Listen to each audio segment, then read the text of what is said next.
Gordon here, and we'll get going as soon as you guys are ready.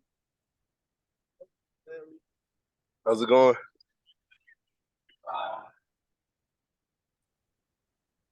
Doing good, DeVonte. How was the bye week? What did you all get accomplished over the last, 7 or 8 days?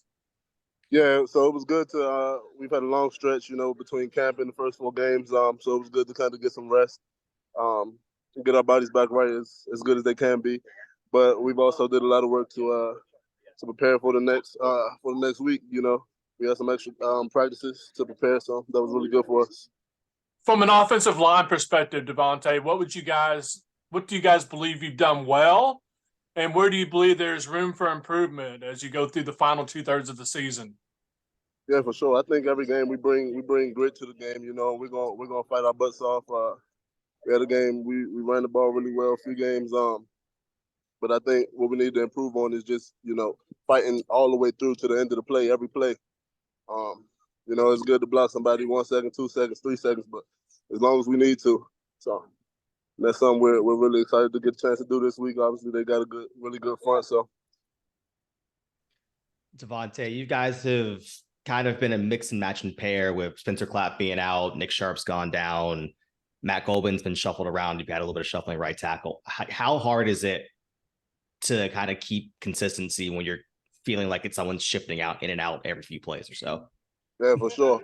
The good thing about it is all camp we were practicing that way. Like there'd be practices where I wouldn't take as many reps, so there'd be practices where Spence wasn't taking as many reps. So Eric and Matt and Nick, when they were all rotating and trying to figure out who was going to play, everybody's got reps together. So it's we kind of have that ability to, we all trust the younger guys because we've taken so many reps next to them. So switching back and forth for me, it hasn't been. I guess the first game it was kind of weird, but I've gotten a lot of reps over there, so it's for all of us. I think we're used to it.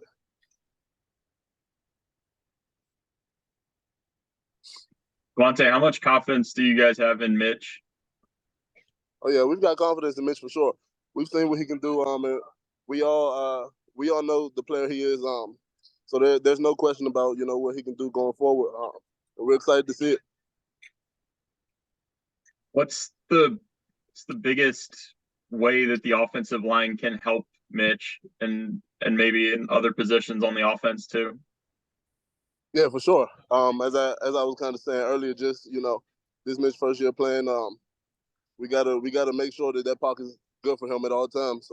2 seconds might not be enough, whatever it is. No matter what's going on, 2 seconds, 3 seconds, 4 seconds. If he holds the ball, then we gotta be prepared to pick it up. You're a first year player at one point, getting significant reps for the first time. What's the biggest difference between practicing for that type of experience and then actually going through it in games? I think the biggest difference is my first year playing at Clemson, it was like, wow, like it's 80,000 people in the stands. You can't hear anything. Like I'm playing against Clemson right now.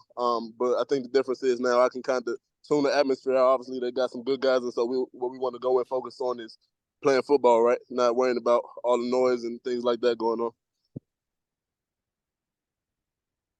DeVonte, how much talk was there this week or in your bye week about the way you guys lost to Georgia Tech and fixing those problems? Yeah, there was a good amount for sure. Obviously, you want to come out of every game, win, lose, or draw. You want to come out of every game with no matter how well you played or how bad you played, you want to come out with things that you can improve on. And so this past week we had a lot of those things, and so as you kind of alluded to, there was a lot of things to fix this past week, and I think we've got after it. Did you guys have to look in the mirror and kind of do a gut check as far as the way that game went with Georgia Tech? Yeah, I would say, yeah, you have to look in the mirror every game, kind of. We expect better from this team. We expect better from this team, but you have to kind of look in the mirror after every game, and even like I was saying, even as good as you can play, there's always something that you can improve on.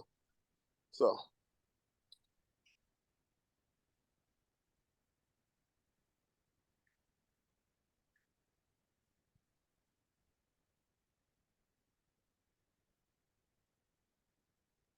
I think we're good, DeVonte. All right, sounds good. Thank you. Thank you. Hey guys, we got Taylor coming up next.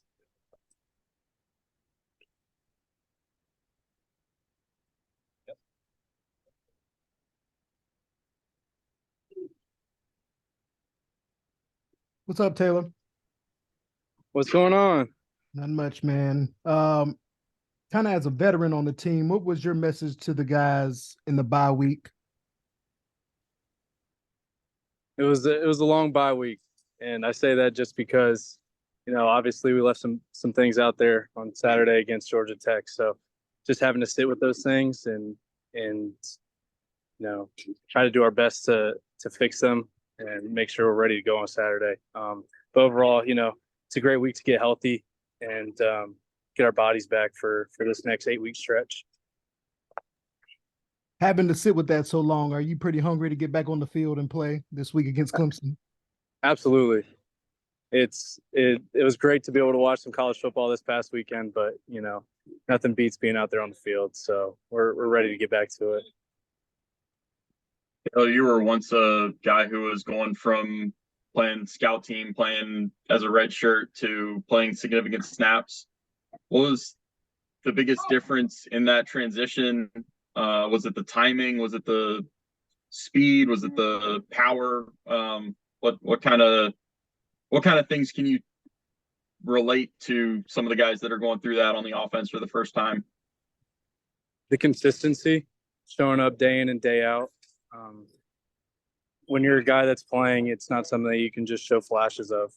You have to put it together for 12 weeks straight. So I'd say that's the biggest adjustment, going from being a guy that's on scout team, being a younger guy that makes plays during practice, is being able to do that day in, day out, week in, week out, and for the entirety of the entire season. Is there any way to understand that without actually going through it? No, I'd say it's something that's harped on in our program, and when I first came in, it was something that older guys, told me was very important, but you don't understand how difficult and challenging that is until you're not only doing the football aspect of it, but the school aspect of it as well. So being the best version of yourself each and every day, and that goes for on the field and off the field as well. Taylor, I mean, it's felt like for the last couple of weeks that the offense not necessarily has been bad, but has been not on the same page as kind of a whole 11 people. What's kind of gone into that inconsistency, and what was used during the bye week to clean that up? I think the big thing is we're beating ourselves. Turnovers, penalties, drops. We're just shooting ourselves in the foot. And as you guys know, the offense, it runs on a rhythm. So once we're getting out of rhythm and doing those things to hurt ourselves, it's very hard to get clicking again. And in first 4 games, we've shown our ability to get into that rhythm and what things look like when that is clicking. It's just the ability to put that together for 4 quarters and put it together consistently, drive in and drive out. Taylor, how surprising is it for you when Coach Clausen has harped on, the ball is the program for the entire time you've been at Wake Forest, to see the team struggle with turnovers so far this season? It's difficult. There's things that happen during the course of a football game that you can't control. There's turnovers that, batted balls, and things just happen during the course of a game. But the ones that are very frustrating are the ones that we can't control. Whether that's not shooting the football, not making good decisions. Those are the ones that are frustrating to watch. And the great thing is we made these mistakes early in the season, and there's a lot of football left to be played. So I'm glad we had the bye week to be able to focus on those things, and I'm excited to see what we can do this Saturday.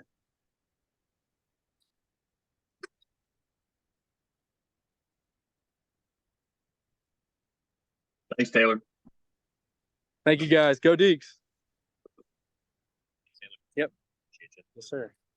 All right, everybody. I'm going to have Malik on here in a little bit. He's just finishing up his extra work, and we'll get him on here. Malik here, and we'll get going as soon as you guys are good.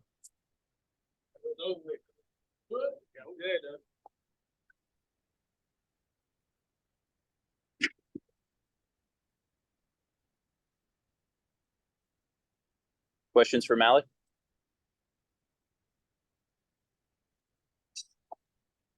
Hey, Malik, just we'll start with Here we the most basic. How's the bye week gone, and what's been the main focus points on the defensive side of the football?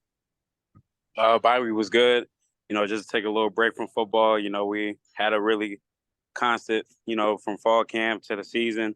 So just to put a pedal on things, like, just get away. Some people went home, just to clear their mind a little bit, kind of like forget about football in a sense. But now we're back to work.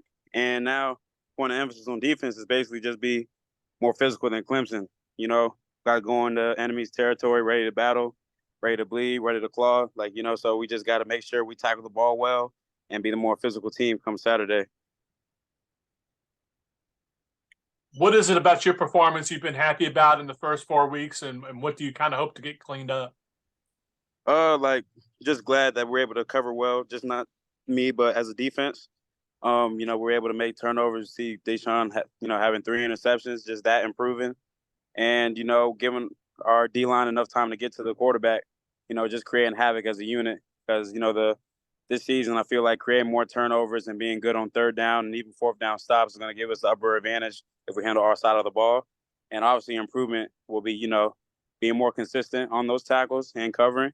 But, it's definitely something that I'm satisfied with as of right now, but just looking to improve throughout the season.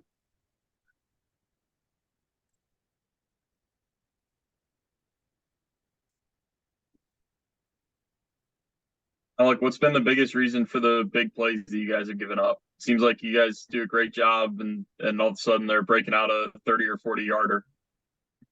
Yeah, it comes down to sometimes missed tackles or miscommunications. That's the big thing for us. We're able to make plays, but, limiting those plays could be the difference maker in the game. So, just making a point of emphasis on that, just make sure we're all aligned, we're all talking, we're all on the same page. And then just being able to be efficient tacklers as well will prevent those big plays from happening. So definitely something that we're focusing on and looking to improve as well. Malik, I think about half the guys who played last year's Clemson game returned this year. Is there a bit of extra kind of juice given how things unfolded last year? Oh, yeah, definitely. Like, it's something that, we talked about as a unit, just remembering that feeling in the locker room that we left too many things out to chance. And yes, it was an offensive shootout, but at the same time, there are some conversions that they made that could have flipped the whole game. And, just be able to create turnovers in certain situations where we were just trying to make a big hit. The point of the game is the ball and the ball only. So definitely something that, we have a chip on our shoulder going into this year. And knowing how it was in 2021, last time we were there, I felt like that we owe it to him, and something that, everyone's going to be looking forward to this week.